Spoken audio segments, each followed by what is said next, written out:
오늘 우리에게 주시는 하나님의 말씀은 사도행전 26장 24절에서 29절의 말씀, 신약성경 234쪽입니다.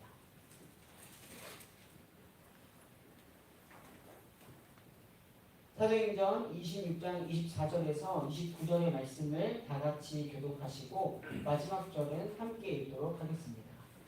바울이 이같이 분명하매 베스도가 크게 소리내어 이르되 바울아 내가 미쳤도다.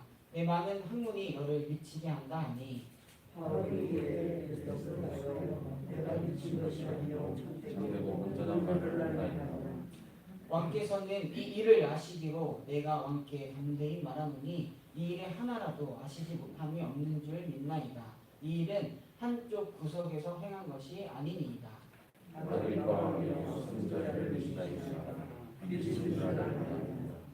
아그리빠가 바울에게 이르되 내가 적은 말로 나를 권하여 그리스도인이 되게 하려 하는도다. 바울이 이르되 말이 적다 많으다. 당신뿐만 아니라 오늘 내 말을 듣는 모든 사람도 다 이렇게 벌받는 것 외에는 나와 같이 되기를 하나님께 원하나이다 하느니라. 아멘. 오늘 새 아침도 하나님을 사모하여 이 자리에 오신 우리 전능교회 성도님들을 주님의 이름으로 사랑하고 축복합니다. 날씨가 갑자기 많이 쌀쌀해졌는데요. 또 건강 유의하시기 바랍니다.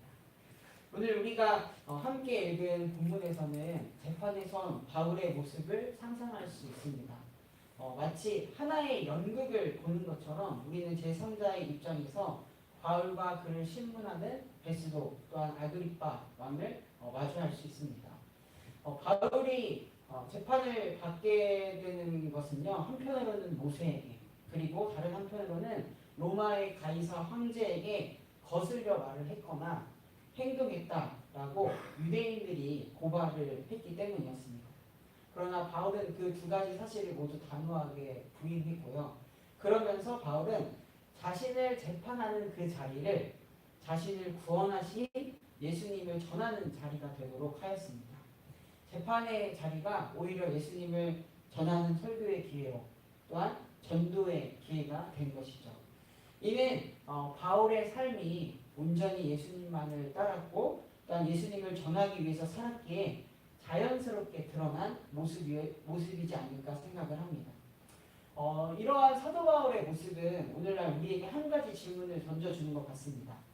과연 여러분은 여러분의 삶을 통하여서 어떤 상황이든지 자연스럽게 예수님을 전하고 있습니다. 이런 질문입니다.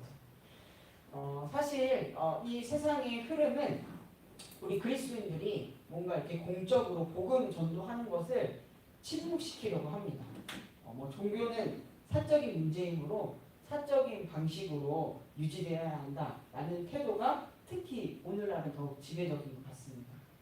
그 결과 많은 그리스도인들이 어떻게 보면 침묵을 강요당하고 있습니다. 세상이라는 법정에서 아무런 소리를 내지 못하고 있죠.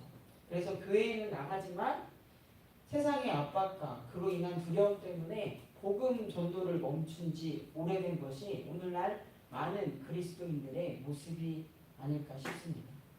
그렇게 오늘 본문에서 법정에서도 자신을 재판하는 그런 자리이기 때문에 어떤 상황보다 자신을 변호해야 하는 상황이지만 오히려 자신을 궁지로 몰고 갔던 그리스도인이라는 사실을 당당하게 드러낸 바울의 모습이 더 크게 다가오는 것 같습니다. 어떤 상황보다 자신이 그리스도인이라는 것을 드러내는 것이 침묵당해야 할 것 같은 상황이지만 그래야 중간은 하지 않을까 싶지만 그 어느 때보다 힘있게 또한 진중한 목소리로 그리스도를 전하는 바울의 모습이 크게 다가오는 것 같습니다. 베스도는 재판의 자리에서 바울에게 큰 목소리로 이렇게 이야기를 합니다. 내가 미쳤다. 많은 학문이 너를 미치게 하였다. 즉 내가 필요 이상으로 배워서 미쳐서 헛소리를 한다. 그러니 더 이상 헛소리 하지 말고 잠잠해라 라고 하면서 어떻게 보면 침묵을 강요합니다. 그러나 바울은 말합니다. 각하여 내가 미친 것이 아니요 참되고 온전한 말을 하나이다. 새 번역 성경은 이렇게 번역을 했습니다. 베스도 총독님, 나는 미치지 않았습니다. 나는 맑은 정신으로 참말을 하고 있습니다. 자신을 제정신이 아니라며 무시하는 총독에게 예의를 갖춰서 자신이 온전한 정신으로 이 자리에 섰고 변증하고 있음을 말하고 있습니다. 바울이 했던 그런 말에 대해서 베스도 총독은요, 미쳐서 한 헛소리라고 하지만 바울은 온전한 정신으로 한 참말이라고 합니다. 바울이 했던 그 말은 다름 아니라 예수 그리스도에 대한 이야기였습니다. 정확히는 바울이 경험했던, 바울이 만났던 예수님에 대한 이야기였습니다. 예수님께서 어떻게 자신을 만나 주셨고, 또한 그 이후에 자신이 어떻게 변화가 되었고, 어떻게 이 자리까지 오게 되었던지를 말했던 것입니다.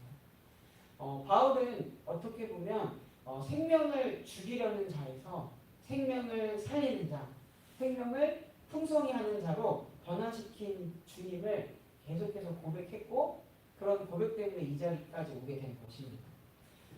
이렇게 예수 그리스도에 대한 신앙의 이유를 적극적으로 밝히면서 바울은 그 자리에 섰습니다.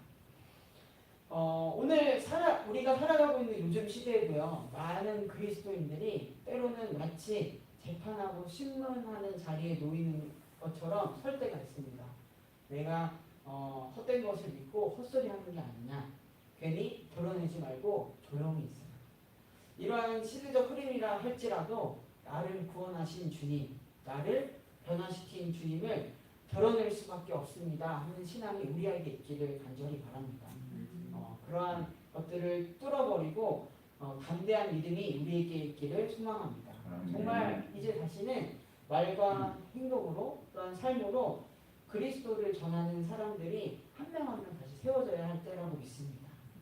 바울은 담대하게 자신이 믿는 예수님을 고백하고 자신의 신앙을 고백함으로써 많은 이들 고백함과 동시에 많은 이들이 경험했던 예수 그리스도의 사건을 이야기합니다. 즉 예수님이 죽으시고 부활하셨던 그 사건, 그 사건이 한쪽 구석에서 일어난 은밀한 일이 아니라 한복판에서 일어난 일이기 때문에 많은 이들이 보고 경험하였다라고 말을 합니다.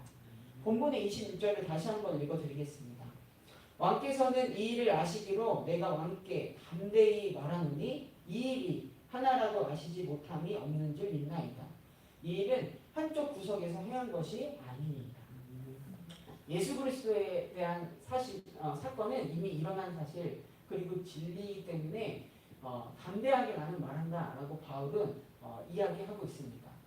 그 당시 폭력과 권력이 세상을 호령했던 그런 시대에 어떻게 보면 자신의 생사를 결정할 수 있었던 총독과 또한 왕을 향해 바울이 이렇게 복음을 전할 수 있었던 것은 무엇보다 그의 생명이 눈앞에 있는 총독과 왕에게 있는 것이 아니라 바로 살아계신 하나님께 있음을 또한 믿었기 때문이었습니다.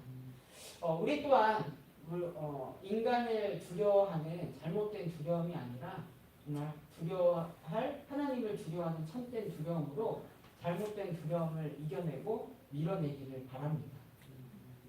결코 당당할 수 없는 상황임에도 침묵이 오히려 도움이 되는 그런 상황에서도 담대하게 예수님을, 또한 복음을 전하는 바울을 보며 아그리빠 왕은 이렇게 이야기를 합니다. 내가 적은 말로 나를 권하여 그리스도인이 되게 하려는도다.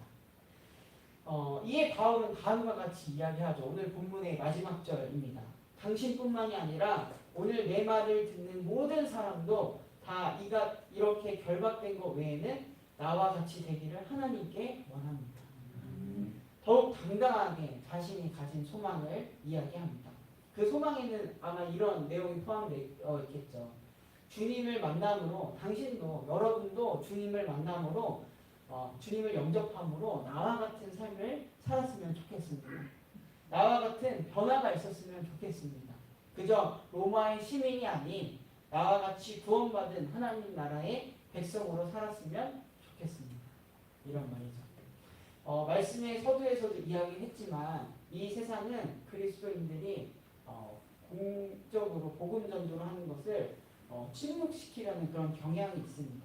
받았던 그런 압박은 매우 실제적입니다. 그 결과 많은 그리스도인들이 침묵하고 있다라고 했죠. 그러나 오늘 본문에서 법정에 선 바울은 담대하게 오늘 우리에게도 말해주고 있습니다. 그리스도로 인하여 참된 은혜 안에 있는 우리가 세상을 향하여 침묵이 아니라 힘있게 그리고 진실하게 그리스도를 드러내야 한다라고 말입니다. 세상의 힘을 대표하는 총독과 왕 앞에서도 담대하게 복음을 전했던 그리스도를 전했던 바울을 통해서 그 당시 이방 세계의 중심인 로마에까지 복음이 전해집니다. 우리 또한 우리가 가진 복음이 나에게서만 그치는 것이 아니라 흘러가기를 소망합니다. 고여있는 복음은 절대로 복음이 아닙니다. 모두가 나와 같이 되기를 원한다. 이런 마음으로 복음을 흘러가게 하고 퍼지게 하는 복음이 참된 복음입니다. 그 참된 복음을 소유하고 전하며 살아가는 오늘 사랑하는 우리 성도님들 모두가 되기를 소망합니다. 아멘. 제가 기도하고 말씀 마치도록 하겠습니다. 사랑하는 주님, 오늘도 하나님의 은혜와 섭리 가운데 하루가 시작되었습니다. 우리의 삶을 이끄시는 주님께 우리 자신을 온전히 내어드리는 하루가 되게 하소서. 세상이라는 법정에서 그리스도의 사랑과 풍성하신 은혜를 자연스럽게 때로는 담대하게 전하는 복음 전도자로서의 삶도 살게 하소서. 나를 구원하시고 변화시킨 주님의 은혜를 고백하며 여러분도 나와 같이 되기를 원합니다. 두렵고 떨림으로 전할 수 있는 믿음을 소유하게 하소서. 우리를 통하여 복음이 전해지는 아름다운 일들이 일어나게 하소서. 나라 민족 세계를 위하여 중요합니다. 특별히 아직도 주님을 모르는 이들이 있습니다. 땅끝까지 이르러 내 증인이 되리라 하시는 주님의 명령에 따라 오늘 우리가 있는 곳부터 땅끝으로 여겨 복음 전도자로 살게 하소서. 우리를 살리는 복음이 온 우리에 전해지게 하소서. 이 시간 몸과 마음, 영혼이 아픈 환우들을 위하여 중보합니다. 환우들에게 하나님의 치유와 회복의 은혜가 있기를 간절히 원합니다. 병으로 인하여 지치지 않게 하시고 그 영혼들을 어루만져 주시옵소서. 하나님의 역사하심을 경험하게 하소서. 함께하는 가정 또한 기억하여 주시옵소서. 우리 수험생들을 위하여 중보합니다. 수험생 한 명 한 명을 기억하여 주시옵소서. 지치거나 힘들 때마다 새 힘을 주시는 하나님을 경험하게 하시고 지혜의 근본 되시는 하나님을 의지하는 이 기간이 되게 하소서. 저들의 미래를 하나님께 맡기는 믿음도 허락하여 주시옵소서. 이 시간 각자의 기도의 제목을 가지고 하나님께 나아갑니다. 기도를 통하여 하나님의 마음을 알고 하나님의 뜻대로 오늘을 살아가는 우리가 되게 하소서. 이번 한 주도 주님께 맡기며 이 모든 말씀 지금도 우리와 함께 하시는 우리 구주 예수 그리스도의 이름으로 간절히 기도드립니다. 아멘. 하늘에 계신 우리 아버지여, 이름이 거룩히 여김을 받으시오며